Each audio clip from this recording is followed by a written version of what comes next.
Coulomb விதி coulomb விதியின்படி இரு புள்ளி மின்னூட்டங்களுக்கு இடையேயான கவர்ச்சி விசை அல்லது விரட்டு விசையானது மின்னூட்டங்களின் பெருக்குத் தொகைக்கு நேர்த்தகவிலும் அவற்றிற்கு இடையே உள்ள தொலைவின் இருமடிக்கு எதிர்த்தகவிலும் அமையும். மின்னூட்டங்களை இணைக்கும் கோட்டின் வழியே விசையின் திசை அமையும்.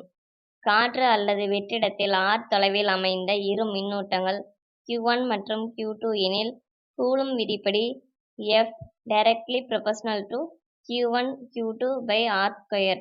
Coulomb's law states that the force of attraction or repulsion between 2 point charges is directly proportional to the product of the charges and inversely proportional to the square of the distance between them.